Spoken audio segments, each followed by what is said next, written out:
Hey guys, welcome back. This is Steve with the Orlando Collector Deviants. As you guys know, we are here live in Daytona at Barker Animation Outlet Center in Daytona Beach at the Tangier Outlets. And today, the whole reason we came out, we have Clinton Hobart, famous artist, Famous? famous Disney artist. You do Marvel. You do a little bit of everything. I do a little bit of everything. Yeah, that's correct. But you're most well known. See, you're most well known for your Disney stuff. Yeah, it's one of the things I'm known for. And what Trish likes to call your snack food art. The snack food series is becoming quickly popular. Yeah, that's true. I Had a little help there. Yeah. Yeah, Trish. That was the first thing when she looked you up. Oh my God, he did Doritos, he did bagels, he did all this, and like Not bagels yet. Not bagels. We keep it to the really unhealthy stuff so far. Oh, okay. So all I know is my blood sugar like rose just watching it. Yeah. Well, if you stay away from the Funyuns, you could survive it. Oh, I haven't had Funyuns for a long time. That would probably just open myself up to a lawsuit there. The Funyun people are going to be very upset with me. Well, it's okay. We're not that big. They won't even see us. Okay, so I guess we'll start back at the beginning. I did a little research. Now, what I did see, and tell me if I'm wrong, is that you had your love for it after seeing Little Mermaid. Yes, that was which I saw maybe high school, the borderline between 8th and 9th grade. I guess it must have been when that came out. Maybe even after it came out, but I saw it for the first time when I was in high school, and it was at a party. Somebody had it on, and it was a scene where she had come up out of the water, gone like this, and the wind picked up her hair. I just thought, wow, somebody drew that. And I'd already drawing since I was a little kid, but there's something about that scene that just said, I kind of want to do that when I get older. And so I went to school, and learned how to draw, and I never actually got into animation at all. So just one of the weird ways life works. Okay. Sorry, it's Trish. So we're live, so sometimes we'll get people in here to ask questions and everything. So I'm not ignoring you. I kind of go back and look at what comes across the feed. Right now, it's just Trish tagging your art page on there, so people know when they come on, they can go straight to your page and see who you are. Now, you said you've been doing this even as a kid. So about how long have you had the love of artwork, and you knew this is kind of the direction you were going to go? I didn't know there was a direction. It was more of default where I just literally wasn't good at anything else. My mother would ask me to vacuum, and I'd take out a lamp or the corner of a table. I tried to shoot pool. I still love shooting pool. I'm not good at it, but I love doing it. And I just really couldn't play any musical instruments. Couldn't sing, no one comes down and says, hey, here's a list of stuff that you could be really known for. Well, I probably would have picked lead singer, stand-up comic, actor. Actors, when they do a show, they just bring a suitcase full of photos of themselves. I got a love framed paintings around. So nobody asked me. I just wasn't good at anything else. Okay. And speaking of lugging everything around, you just came from California all the way, or Arizona? I came from Arizona, yes, but I wasn't born in Arizona. But I'm just saying, a few days ago, you were in Arizona, and now you're here. I taught a class Tuesday night in Arizona, and had to be here by Friday morning. So driving, and that's a heck of a drive. We were a little tired. I can imagine, because like I said, we came from Colorado. We're originally from Colorado, right? So we took that trip just from Colorado to there. You drove? Yeah. Oh. Yeah, that's brutal. So, and we had kids. We didn't have artwork, so we didn't have to be as careful. I'll take the artwork over there. My artwork doesn't scream at me. Ours didn't either. They slept. Oh, that's good.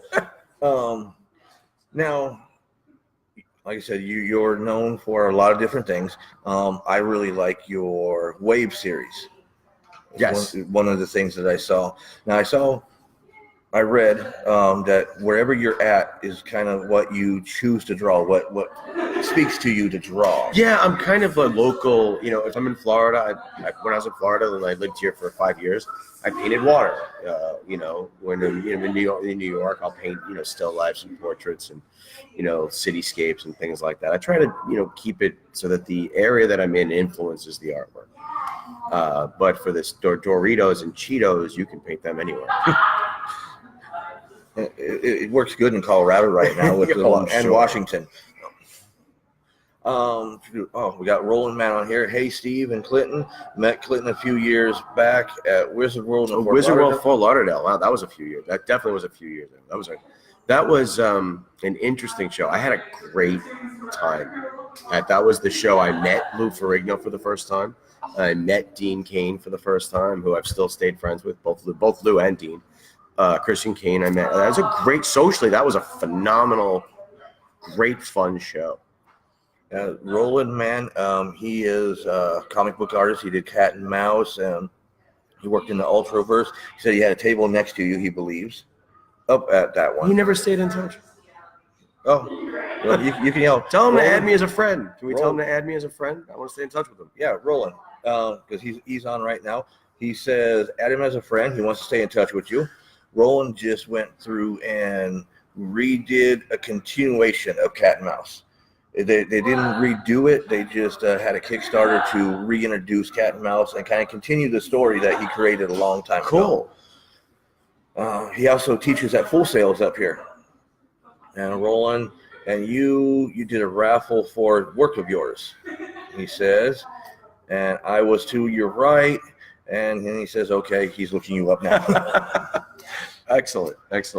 So yeah, Roland actually teaches class here in Full Sail here in Orlando. Oh, cool. So see, you are famous. He remembers you. He came on just to talk with you. See? Well, great. I don't know if that's not famous or not. Notorious, maybe. No. Okay, I kind of forgot where we were going, but we'll go. We were talking about the snack food, and that's a story that I would at least like people. One of the questions that I get is why did you paint Doritos? Yeah. And I always say, well, it started out as a joke.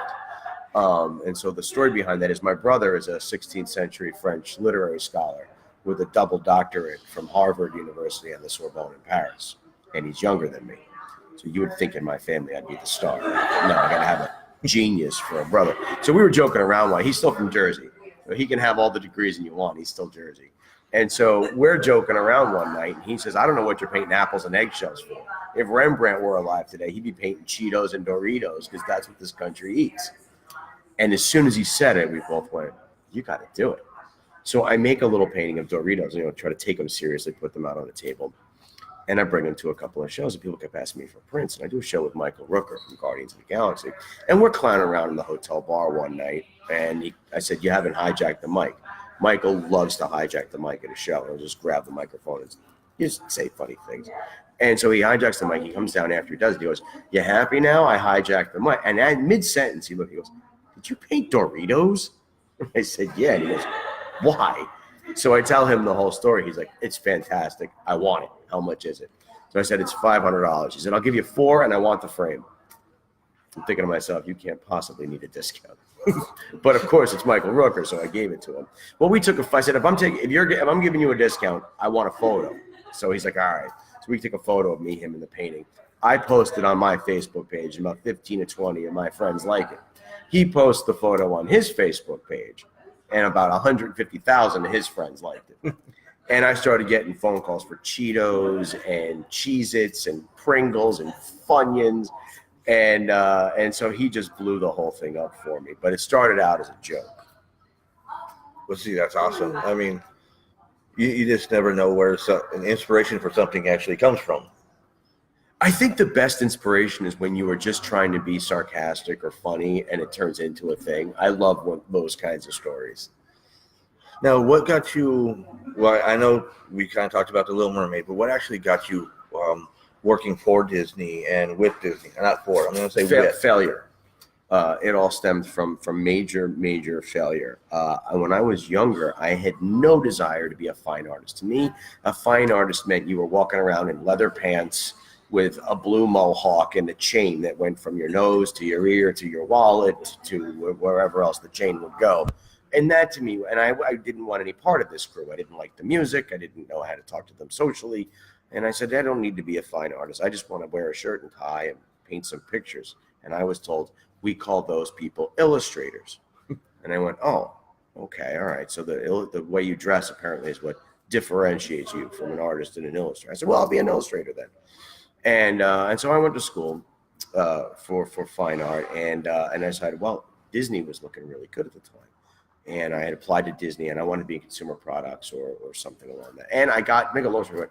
I had been told, you're in, and then it never happened. I don't know why. Hiring freeze. They flew me out for an interview, the whole thing. They said, we'll call you Friday. I'm still waiting for the call. And I thought, well, this is sort of devastating. And a friend of mine said, look, while you're crying over not getting into Disney consumer products, why don't you learn how to paint? And I was like 19 or 20 at the time. And I said, okay, I'll learn how to paint. I never painted in art school. I just drew. So I started painting. Then I wound up having a fairly successful career as a still life artist. I was in 5 or 6 galleries. I had gallery shows all over the place. I was painting still lifes, and suddenly I'm a fine artist. So about 10 years after that, I'm in all these galleries, and I'm doing fairly well as a fine artist. And I thought, let me revisit the whole Disney thing. And so I painted a couple of still lifes with Disney memorabilia. My grandmother had given me a couple of statues of Mickey and Minnie. I had a tea set that someone had given me from Mrs. Potts from Beauty and the Beast. So I did traditional still lifes, only there were Disney objects in them. And I sent them into Disney Fine Art. And there's a longer story there we're not going to get into. But basically, after about 6 months of me banging on their door, I got the right person's attention, and they went, we love these. We're going to release these as limited edition Disney prints. And I became a Disney fine artist. And it just goes to show that sometimes you can get where you wanted to go, and the road just going to do that on you. Now, guys, once again, we're in Daytona at the Barker Animation Outlet, and we are here with Clinton Hobart. He is doing a live painting here. We can't show it on the video, so if you want to see it, you got to come out in person. I wish you guys could see what I'm seeing, so come out here and see.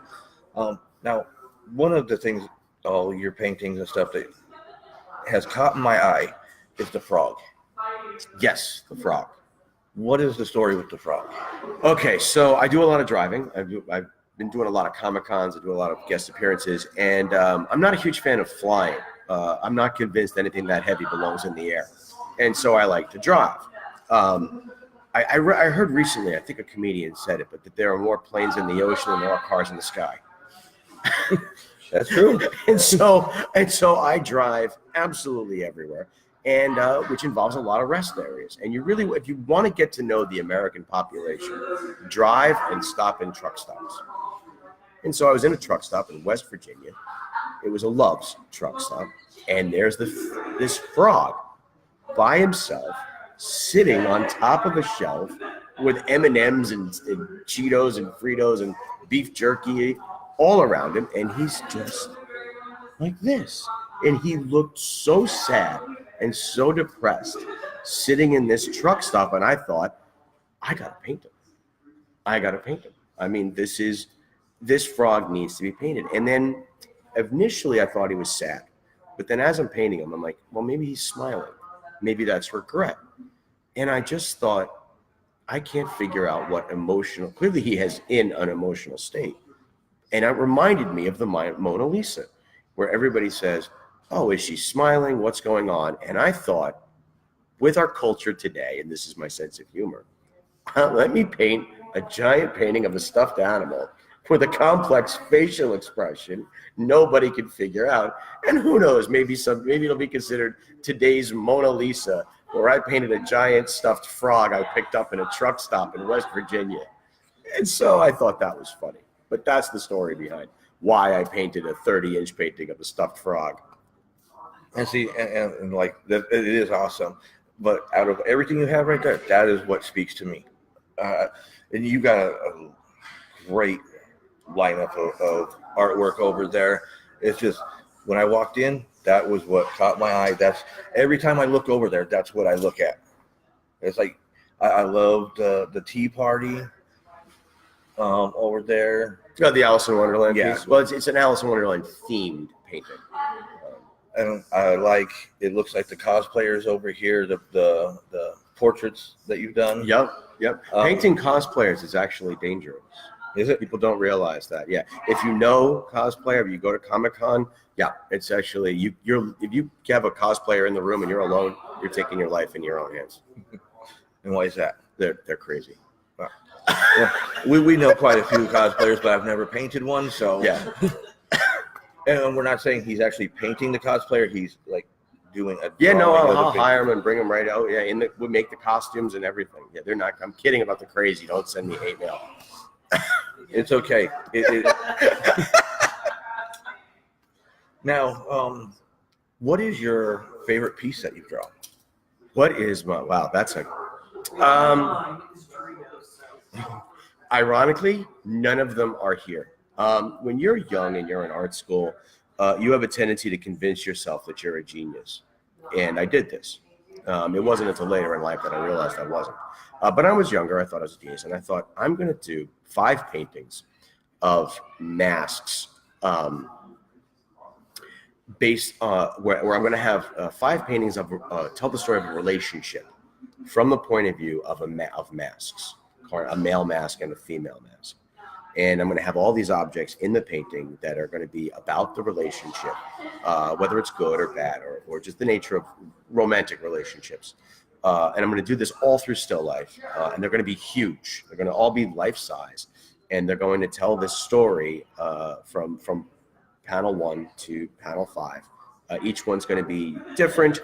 And they're going to be narrative. And I'm saying, I'm going to do this, and everyone's going to love it. And so I spent 5 years working on this series.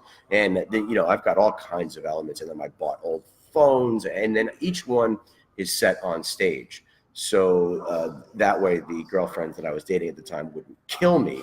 I would say, no, they're not autobiographical. It's a stage play. And there's going to be actors in here and the whole thing. And I made these 5 paintings, and they're all today in my mother's living room because nobody cared. And then I like to say that I painted Cheetos and Mickey Mouse, and now I'm out signing autographs. Now, Cruz came on saying, loving this interview. Cruz is one of our local artists out here. He is best known for the black light art. He will... Black light? Yes. How can you see? Well, that's the cool thing about his artwork. In the regular light, it has a design or whatever, and then at night or whenever you put a black light to it. And there's something else? There's something I got to else see this. Is he? Where is he? He is local here too. He's local? Yeah. Oh, I want to see that. I want to check that out. Next Thursday. He's. I don't know. You're the program manager. You're setting this up.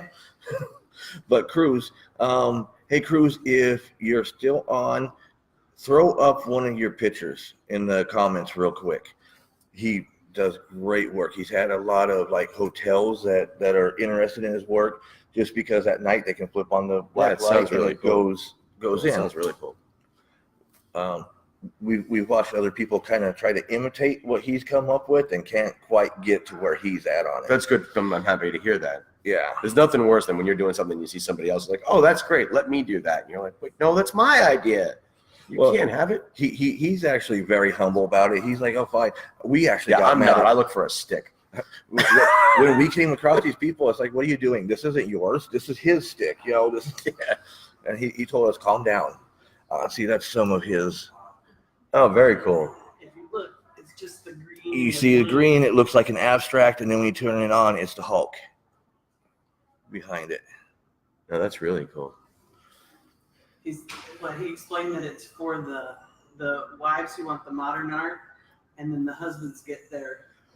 Wouldn't it be cool if like you went to a museum and all the really bad paintings had that same thing going on? Like if you put a black light on a Mark Rothko, there's actually some skill underneath it. It's not just a big blob.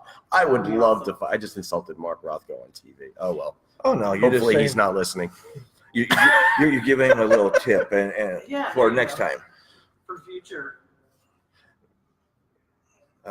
Cruz says, "Let me see if I can." Okay, Cruz. While you're looking for that, then we're gonna keep going.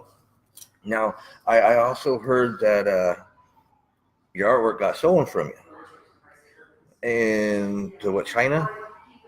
Yes. Yeah. It's a long story. I'm going to see if I can shorten it. I was in a gallery about 10 years ago, and unbeknownst to any of the artists that were in there, they shot photos, high resolution photos of the artwork once they received it.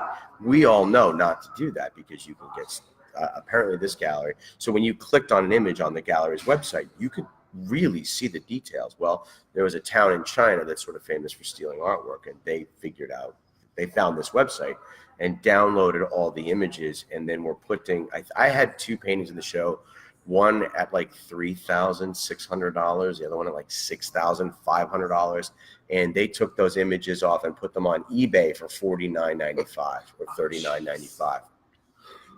And so we got, the CBS News got a hold of the whole story, and we purchased some of the paintings, and then I was on the news, and we were holding the originals up to mine. But yeah, basically I got ripped off by a town in China, which got me on the CBS News internationally, or national news.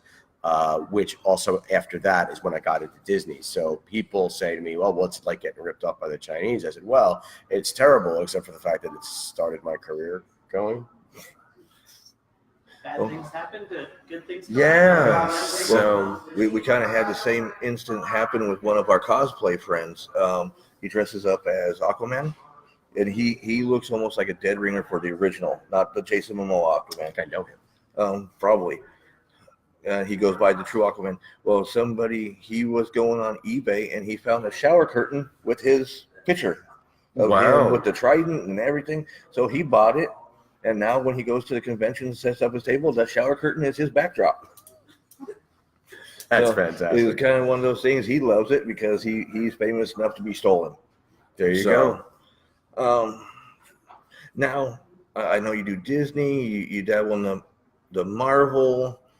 I say dabble. I know you do it. I've seen a little bit of DC. Which do you prefer? I'm going to go there. Are you DC or are you Marvel? Oh, that's a loaded question because it depends on the property. When it comes to the actual comic books, I'm sort of partial to DC. I don't really have a lot of time to read comic books anymore, but when I do, I'm usually going to read Batman. That was always my favorite comic book as a kid. But when it comes to the movies, definitely Marvel. I think DC really hasn't figured it out yet. Yeah. The movies. And that's mostly because even when they're trying to be funny, they're not funny. The movies need a sense of humor. And I think that the best thing that could happen to DC was getting James Gunn to do Suicide Squad. That's the first DC movie I can't wait to see. And see, they just said that Will Smith was no longer, like on Friday, I think they said Will Smith is no longer with Suicide Squad 2. Well, I can't wait to see him dressed as a Smurf. Oh, yeah. Oh, come on. I was thinking more Avatar.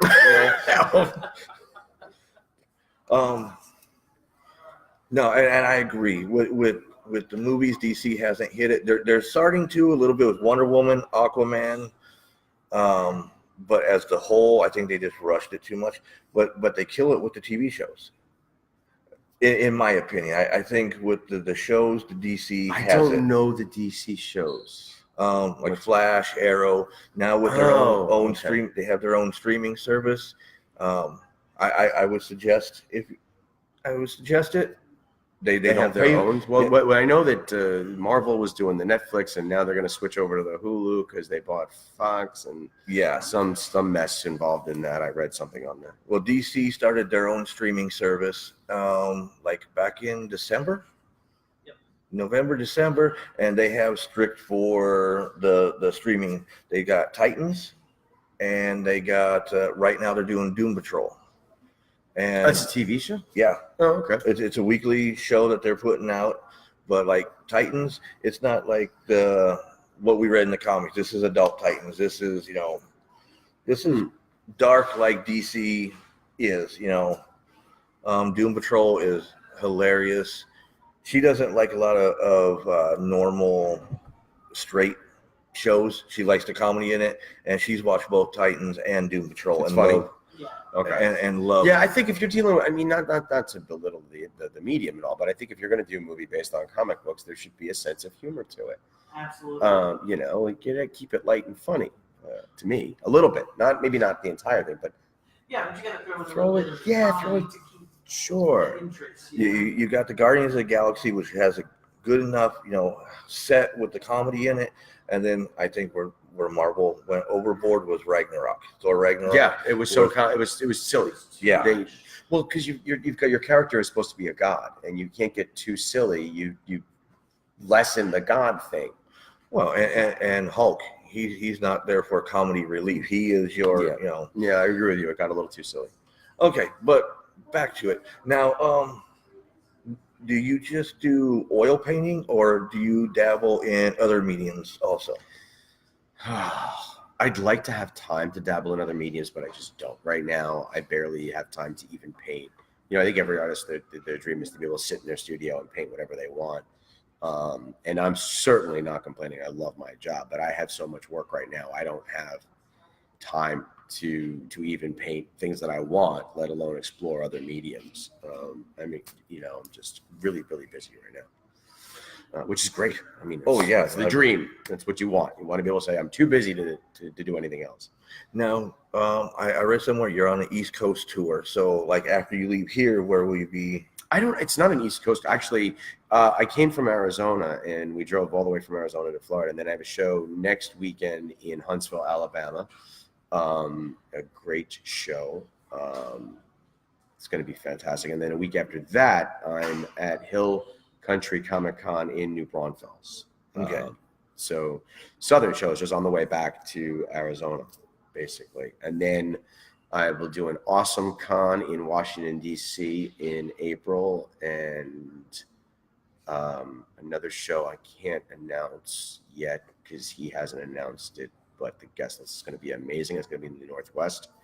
And then I've got Big Easy Con in New Orleans, Magic City Con in Birmingham, Alabama. I've got a lot of shows this year. So you're the man this year. I'm busy, very, very busy. You're gonna be tired. And no, I love it. I mean, anytime you get invited to Comic-Con and you get to call it working, I mean, this is not a bad deal. Yeah, we get that.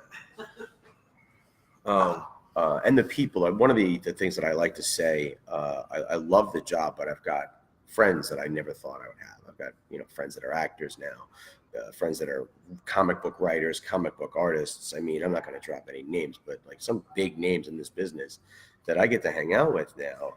And the thing that I love about this is the industry. And I know I'm somewhat considered an outsider because I'm not a comic book guy. I'm a fine artist with some Disney paintings. But if you're in fine art, you get into a fine art gallery and you're hanging by a cliff like this from your fingertips, another fine artist will come along and step on your hands to make sure you fall. And a comic guy will be like, dude, you're going to fall. Get up. And there's more of a camaraderie where these guys they help each other if they can, much more so. And that's really what I love about Comic-Con and the comic book industry. Now, you know a lot of people and all that. Besides Michael Roker, unless he is there somebody that you sold one of your paintings to that said that you just turn around and said, "Oh my God, I just sold it to so and so"? Roker might be the biggest. I mean, I've sold some to some celebrities. I sold a painting to an actress who was on Another World for a long time. I've sold to a decent. I don't know if I want to drop all of their names. Oh no, but I've got a decent understand. amount. It's politicians. There was a guy who owns a show that involves judging, and he's very famous for that. He owns one of my paintings. It's an impressive list. But a lot of these guys want their privacy. No, I totally understand. But yeah, there's been a couple that I was like, wow, really? That's pretty cool. And then I've had a couple of big sales out of galleries, and then the client requested that no one knows that they bought it. So there's a couple out there that I think are really, really cool that I'll never know that they have my work, unfortunately. Not yet, anyway. I see, that's awesome. And you'll be watching some show, and they'll be showing their house, and you're going to say, "That's my artwork." Yeah, or flipping through eBay, and there it is, and you're like, "Oh God, now I got to buy that thing back." Now, speaking of that, because I have a couple local artists. Let me see. I have a couple local artists that have found their artwork on eBay. Does that upset you if you do find your artwork on eBay? It's upsetting. There's not much you can do about it when the whole thing with the Chinese broke. Initially, I had tried myself to get it taken down, and I sent eBay a message that this is copyright infringement. My signature was in the painting. I'm like, my name is on it, and that's not my listing. And the response, I quote, was, "But they have 55,000 listings," and I'm like, so you don't really care whether or not it's legal as long as you're making money. They're making money. I was like, what if it was a photo of a naked 12-year-old? I'll bet you'd have to take that down. And he said, well, yes, of course. I said, oh, so it's not the law you're concerned with, it's only certain laws. And so eBay really doesn't care about artists or copyright infringement. And I'll say that. I think, I have no problem saying that. They don't care. No, but I was meaning, like, say if I went over here and bought one of your, well, say the stuffed frog, and 2 years from now you saw me selling it on eBay, would that be upsetting to you? No, if you paid for it, if you bought it here right now for the full price, and then you were able to put that, if in 2 years from now you can sell that for twice what you paid for it, I'm thrilled, because that means it's worth twice what you paid for it. So that only makes me look better, and that means that my commission rates have gone up and my paintings have all gone up. So no, if it's an honest, what bothers you is sometimes when someone comes up to you at a show and you do something really nice, like, oh, you know what, here's a print on me, or here's something, and then you go home and you find it on eBay and you're like, wow, I did something cool for you, and you went and put it on. That sort of rubbed. And the shame of that is it makes you the next time think, you know what, maybe I'm not going to do something nice because I got a 50-50 chance of you putting it on eBay. Yeah. I get it. I totally get it. Oh, yeah, because we see it all the time. But like I said, we had a couple that bought their artwork, and then like 3 years later, they had found it on eBay being sold. And they just got so upset. I'm like, why? Because to me, that should be, oh my God, they it's worth something enough for them to be able to sell it. Yeah. But I'm not the artist, so I can't. Yeah. Yeah, it would be, if someone bought a painting of me for like say $4,000 or $5,000 and then put it up on eBay starting at like $49.95, that's devastating. So that's when you're like, what are you doing? Because now they're devaluing your work instead of increasing, and that would be, but that's upsetting for a different reason. That's where you're just like, but I mean, I've seen that. I'll be honest, I've seen that happen, and I've bought them back myself. I bought, if I see it up for like $100, especially if it's I'll buy it just to get it off of eBay. Right. Okay, well, I was just wondering because, like I said, we started what we're doing here and all this because of our love for the artwork, and we're trying to help get the local artists and stuff out to a wider reach. And plus, here in Florida, every given weekend there's 3 to 10 events going on, so not everybody can be everywhere. This is a funny story, and this is the truth. This was about 5 or 6 years ago when I was showing galleries. One of my galleries had sold a painting for $2,000 of a tea set, and the painting had gone up to, at that point, it was sold for about $2,000, and I saw someone had put it up on eBay for $150. And the photos they had taken it looked like they leaned it up against their couch with no lights on in their living room and took photos of it. So I could see that it was my painting, but you could barely see it. It looked awful. And I bought it back for $150, a painting that had sold for $2,000. And then I sold it about a month later for $3,500. Oh, so I wound up making like $5,000 on the same painting. There you go. So is there any, what is your favorite thing to draw? People. Absolutely people. I love going to figure drawing classes and portrait painting classes, and one of my favorite things to do is to try to catch the personality. If I do a portrait of somebody and they're like, "Yep, that's me," you win. I get that. I'm the same with the camera. I don't like the staged photos. I like the catching people off guard and actually getting the feel of who they are in the photo. So I totally agree. I also like painting from life. I'm not a huge fan. We all paint from photographs, You have to in this business, especially if I'm doing a painting of, Tom Hiddleston. He's not going to come into the studio and sit for 30 hours. He's got better things to do. And so sometimes you have to work from a photograph. But if I can get somebody to sit in the studio and work from life, that's my favorite thing to do. Okay, now I'm gonna throw a curveball on there. What's your favorite food? What's my favorite food? Yeah, because you travel the country, so what is it that everywhere you go, you like to try their version of? Yeah, and so it's really hard to pick one, but I mean, if you were to say to me, "What's your favorite food in this city?" I could tell you all different kinds. There are places. If you're up, I love a good steakhouse. If I'm down in Texas or St. Louis, barbecue. If you know good barbecue, Melvin's in Nashville, excellent bar. There's a place in Austin that I personally love called the Salt Lick. Oh my God, it's incredible.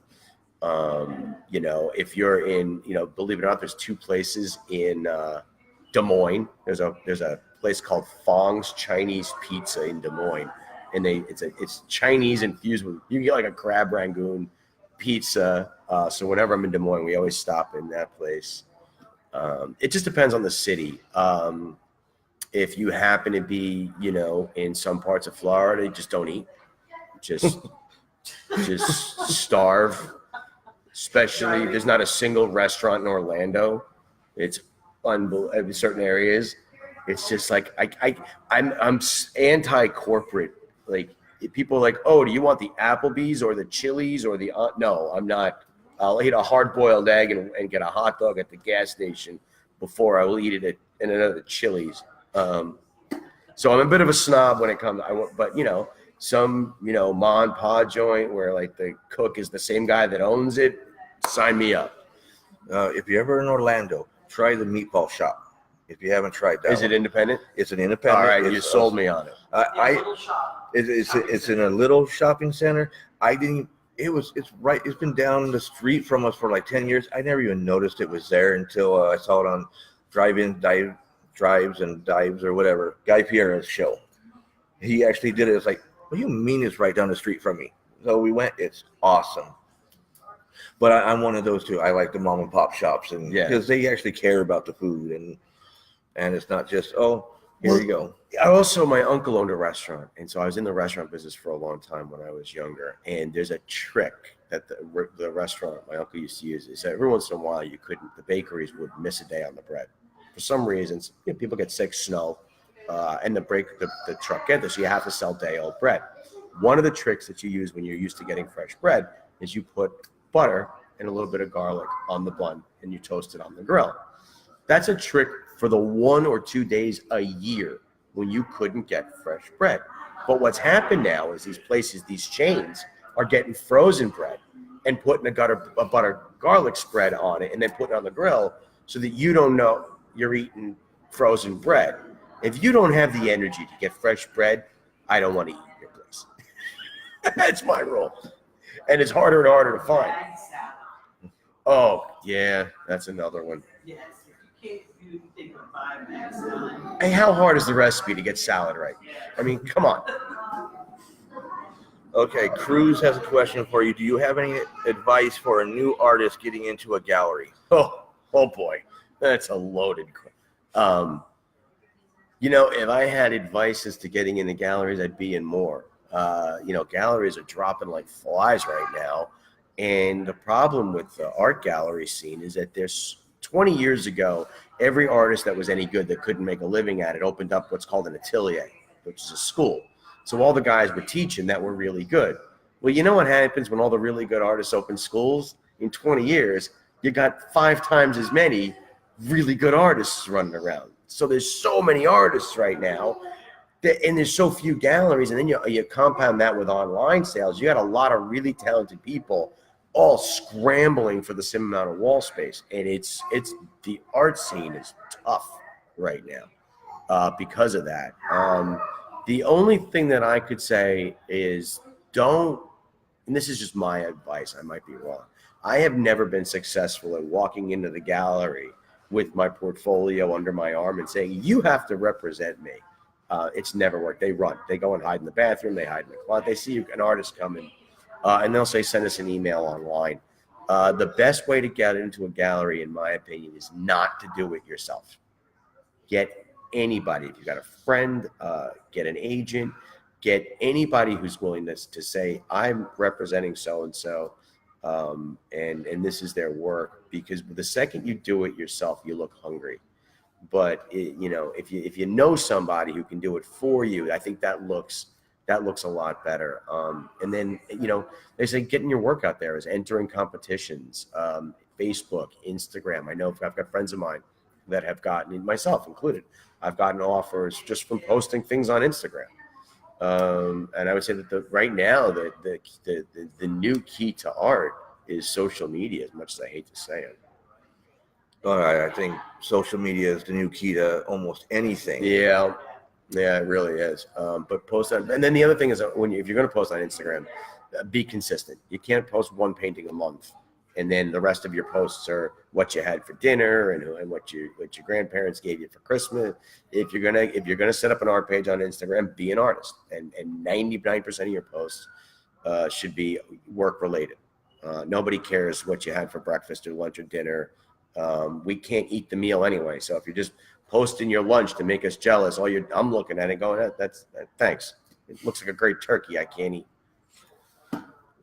Now on that about posting your artwork, in average, I know each painting differs, but on average, how long does it take to do a painting, and how often do you do a painting? Because we have some artists that I know that try to do a painting a day or 2 paintings a day. And then I got some that take their time and they do one every month. I think the painting should determine the length of time. I will work on it until it looks good, within reason. It's a very slippery slope. Some paintings I'll do, if I hire a model and it's 3 hours, well, that's it. Whatever I get in 3 hours and the painting is done. If I'm doing one of my little 6x8s, I limit them to 6 hours, and I actually set a timer. And so that because I'm charging a certain price point, and those 6x8s are designed to be a little bit less expensive, so that people can get one of my paintings and not, if you've got a $500 or $600 painting, not everybody can afford $3,500. So I have an entire line of 6x8s. I call them minis, which are priced between $300 and $600. And so that, hey, the average person, most people can afford that, and they can get, you put a bigger frame on it, you get a nice piece of artwork and an original.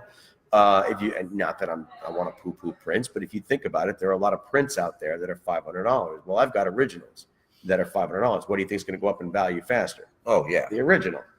And so that's why I did that. And those are 6 hours. And then I've got paintings that have taken me a year.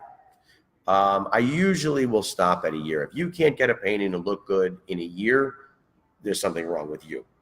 okay. So. And like I said, I knew it differed for everything, but I wanted to see how you do it. It varies. Yeah, I've got friends I've got a friend who's an amazing painter, and one day, if it's not done in one day, he's upset. He's like, that's it, it's done one day, and he's just really, really fast. I'm not. I'm really, really slow. Oh, okay. Now you're out here today and tomorrow, and yesterday. You're here till 5 today. I'm probably gonna be here till 7. Till 7. Okay. Yeah, See, I'm thinking 7. okay. So he's out here till 7, and you're doing sketches too. Any character you can think of within reason. If you want one of the big ones, that's fine. Don't hit me with, hey, did you see that crowd scene in Hercules? I want the third guy from the left. Now, speaking of that, what is some of the weirdest stuff that you've been asked for as a commission? Mostly it's like people with their pets, which I usually turn down. Hey, can you do a portrait of, me as Stitch with my cat? It's just like, no. First of all, that's going to take forever. Second of all, you're weird. That was hilarious. Okay, now one more thing before we call it a day.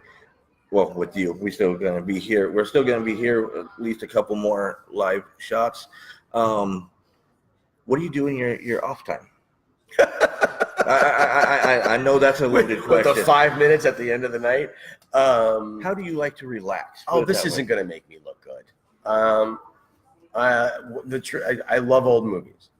My favorite people are all dead.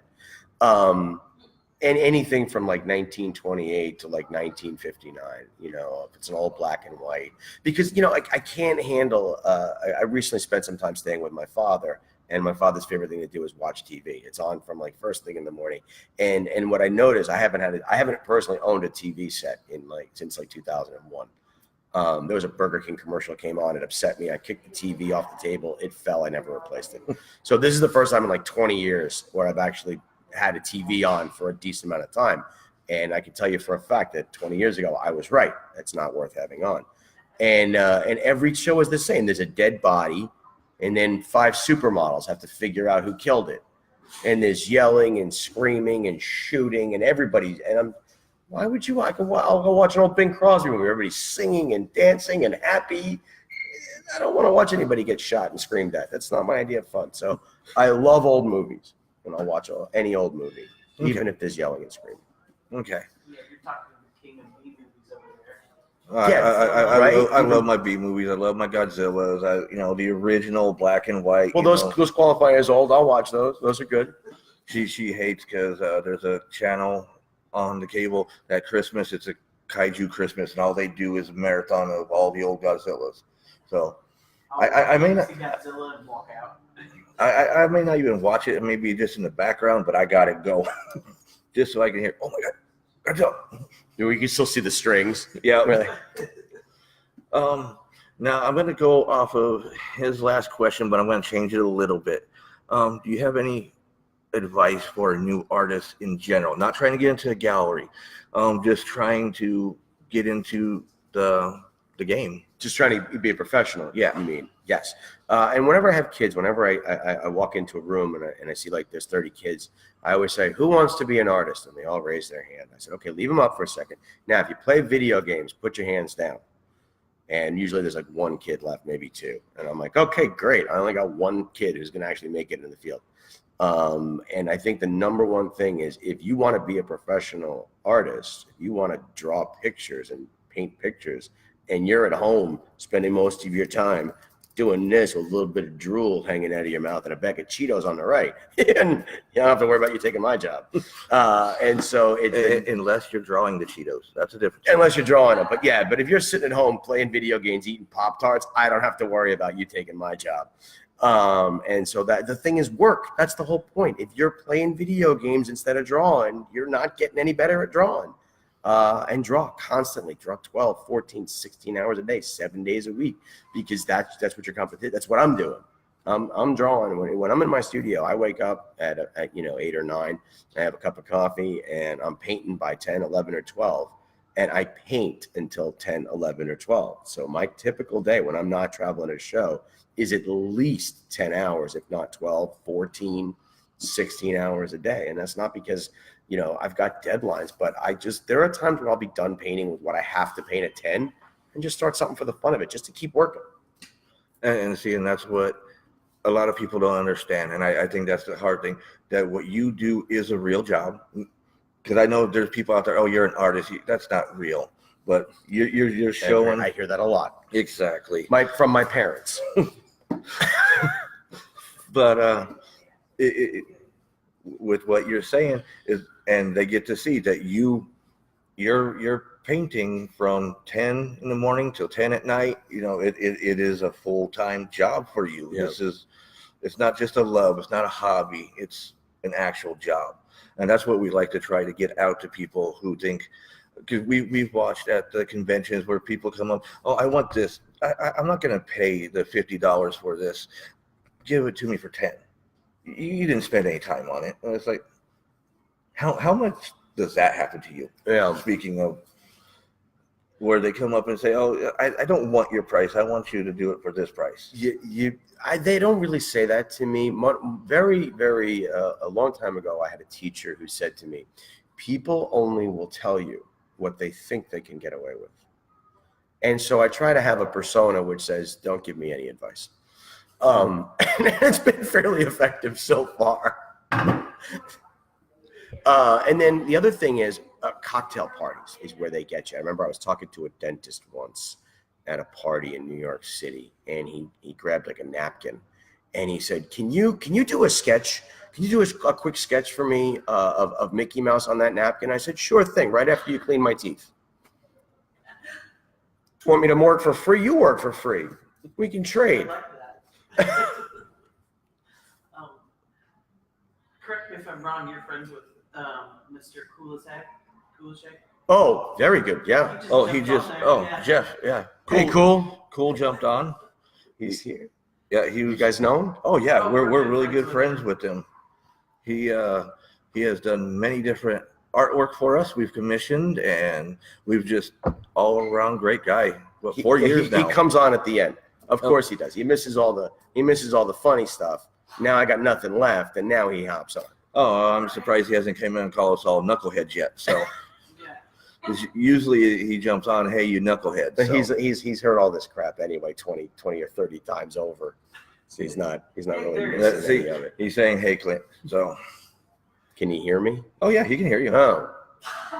It's all nice and live. Hi, Cool. How you doing? You know, Cool's the only guy I know that has shirts with he's got his own name on his shirts. Oh, I know. We've been trying to get a shirt from him for a while now. Well, you got to earn it. We're not cool enough. You're not cool We're enough. not cool enough to have a cool as heck shirt.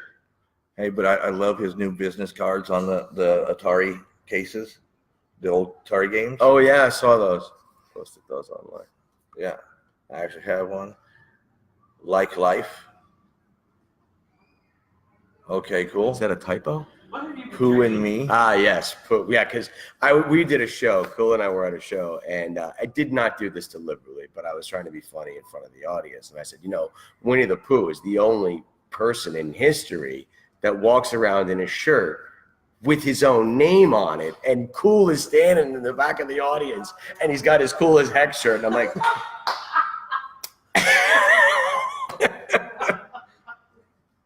He's saying so lucky. yeah, it was pretty funny. I think the crowd loved it. Well, we also know if you ever want to irritate Cool and see him lose his cool, you got to be watch him be set up next to somebody with accordion at a convention and play all day long next to him. Or a concertina, which and thanks to Cool, I now know what that is. It's an accordion with buttons on it instead of I think maybe I'm wrong. Is that right? Yeah, I would not know. Cool. I'm a band. I'm a brand. Now the one and only time I ever seen him actually get pissed off at somebody was this guy just kept playing and driving off everybody that was coming to his tables. We the night we did that, we went to a karaoke at a bar in Stewart, and there was a midget playing a concertina. Oh dear God. Yeah, it wasn't actually a midget, but when I tell the story, it was, because it makes it funnier. Right. It was just some kid, but that's not funny. It was way funnier if it was a midget playing a concertina, because you can picture that, right? Coming out of Cool too. Yeah. Constantino. Now, see, So- you're going to have to tell Cool he refuses to come on this side of the camera. Why? He doesn't want to be on this side of the camera. So Not doing audio.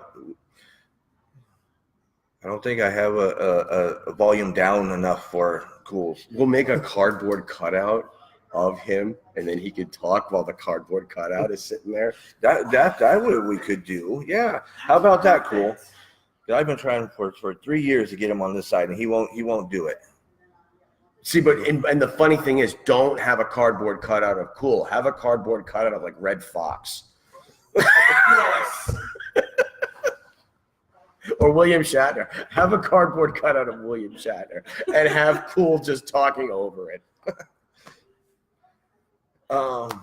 And speaking with Cool here, we got to get together, Cool, just because one of the comic book stores that we used to always frequent together shut down. So now we're gonna have to find another reason to get together, Cool. Like a Muppet. He wants a cardboard cut out like a Muppet. Like a Muppet? Animal. Mm, No. Miss Piggy. I'm trying to figure. Oh, That was me. No.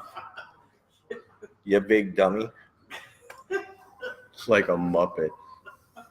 We know a guy who could make the Muppet cardboard cutout for us. There's a joke that only Cole is going to get, and we're going to leave it right there. Okay. See? So Cool is one of the funnest guys we've known. We've known him, like I said, for 4 years. He was one of the first ones we met when we first started doing this. Yep, he even loves picking on our daughter. Yep.